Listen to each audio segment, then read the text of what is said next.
The alien Deltans screamed in terror, desperately trying to lock the airlock, as the feral human child they had just rescued rampaged through their ship, biting and clawing with a crazed look in his eyes. Ryan Mason sat at the bar, the dim lights of the remote space station casting shadows across his grizzled face. He lifted his glass, the amber liquid sloshing around as he brought it to his lips, trying to drown the memories that haunted him. A group of bright-eyed Deltan cadets, their uniforms crisp and new, approached him, their eagerness palpable. "Excuse me, sir," the leader of the group, a young Deltan named Craxon, said. "We couldn't help but overhear some of the other patrons talking about you. Is it true that you were once rescued by aliens as a child?" Ryan chuckled, a wry smile tugging at the corners of his mouth. He gestured for the cadets to pull up some chairs. "Aye, that's true. But it's not the heartwarming tale you might expect. Sit down, and I'll tell you the story of how a group of well-meaning Deltans rescued a human child and quickly came to regret it." The cadets gathered around, their attention fully captured by the promise of a thrilling story. Ryan took another swig of his drink, the burn of the alcohol momentarily numbing the pain of the memories he was about to unleash. "It all started when I was just a boy, no more than 8 years old," Ryan began, his voice low and steady. "My family was part of a colony ship, the SS Perseverance, headed for a new world on the edge of known space. We were supposed to be the first wave of settlers, paving the way for a new era of human expansion, but something went wrong." Ryan's face darkened, the weight of the past settling heavily on his shoulders. "I woke up to alarms blaring and the ship shaking apart around me. The other pods had malfunctioned, killing everyone else on board. I was the only survivor, a scared and lonely child adrift in the vast emptiness of space. If I wasn't rescued soon, I'd run out of food and die alone in that pod. That's when the Deltans found me, thinking they were saving an innocent child. Little did they know, they were about to unleash a nightmare upon themselves." Ryan pauses to take another swig of his drink, the amber liquid catching the dim light of the bar. The Deltan cadets lean in, hanging on his every word, eager to hear more about his chaotic childhood aboard the DRS Inquirer.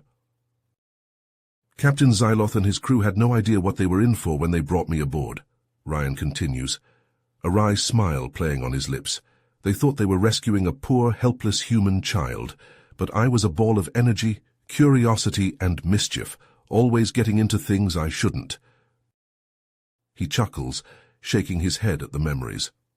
"I'd wander into restricted areas, my little hands touching every piece of delicate equipment I could find. The Deltans would chase after me, their normally calm demeanors cracking under the stress of trying to keep me in line."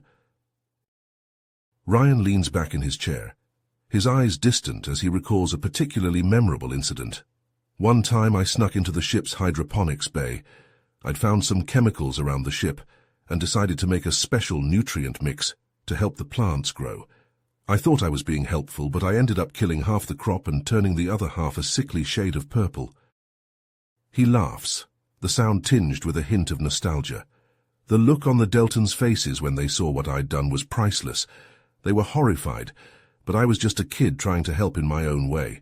They had no idea how to handle a human child with all our energy and curiosity. The cadets chuckle along with him, imagining the chaos a young human child could cause on a ship full of unsuspecting Deltan scientists. Ryan takes another sip of his drink, the memories of his time aboard the Inquirer flooding back.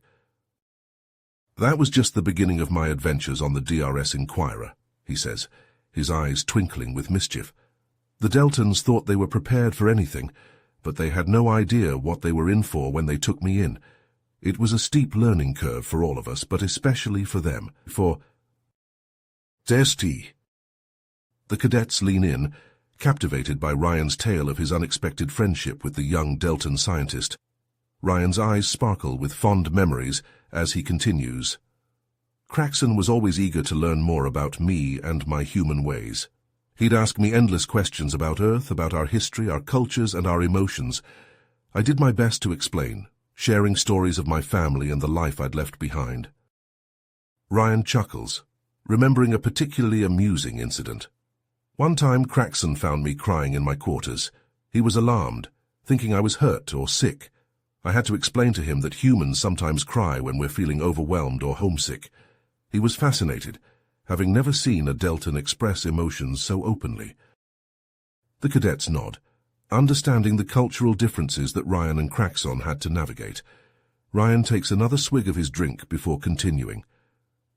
Craxon's curiosity wasn't limited to just human emotions, though. He was also keen to learn about our problem-solving skills and creativity. Ryan's eyes light up as he recounts the story of the obstacle course. When I suggested building the obstacle course, Craxon was hesitant at first. It wasn't exactly standard protocol for a research vessel, but I convinced him that it would be a fun way to test our physical abilities and teamwork. He grins, remembering the looks on the other Deltans' faces when they discovered the makeshift course in the cargo bay.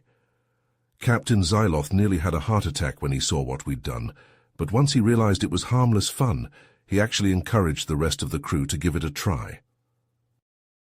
Ryan laughs, shaking his head. You should have seen those Deltan scientists all prim and proper trying to navigate the course. They kept getting tangled in the netting or tripping over the crates, but by the end they were all laughing and cheering each other on. It was a real bonding experience for the whole crew. The cadets chuckle, imagining the usually stoic Deltans letting loose and enjoying some human-style fun. Ryan's expression turns thoughtful as he reflects on the impact of that simple obstacle course. That experience taught me that sometimes the best way to bridge the gap between cultures is through shared experiences and laughter. It showed the Deltans that humans, even young ones, have valuable skills and ideas to contribute. And it taught me that even in the midst of a crazy, unpredictable situation, you can find moments of joy and connection.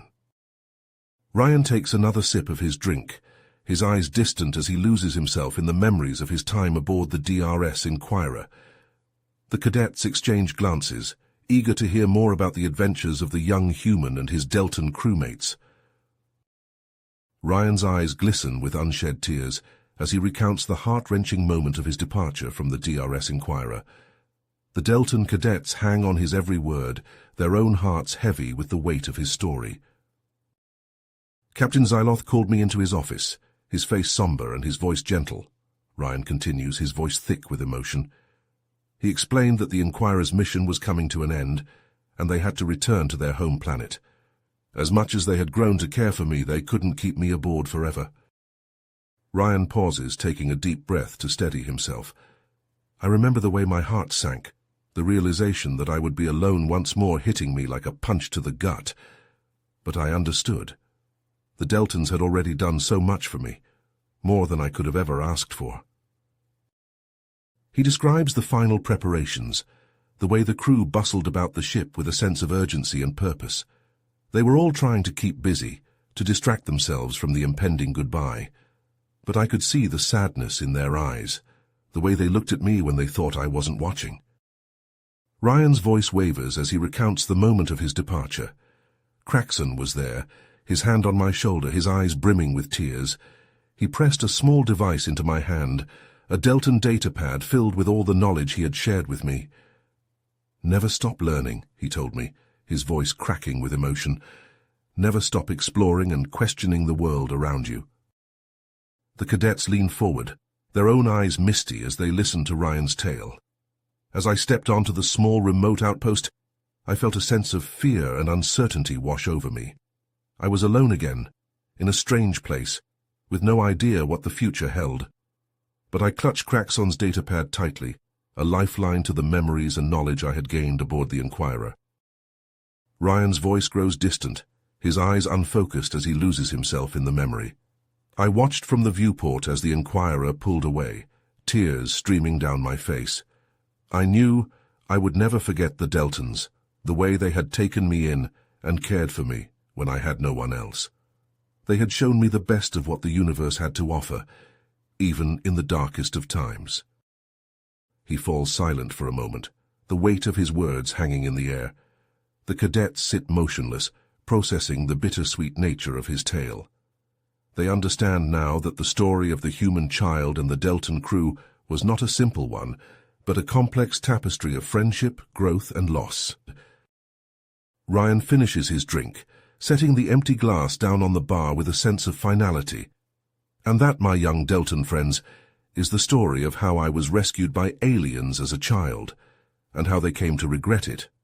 Not because of any harm I caused them, but because of the pain they felt in leaving me behind. You have reached the end of the story. If you enjoyed this story and want to support us, please leave a like and subscribe to our channel, and for every comment that says 88, I will heart every single one of them. Thank you for your time.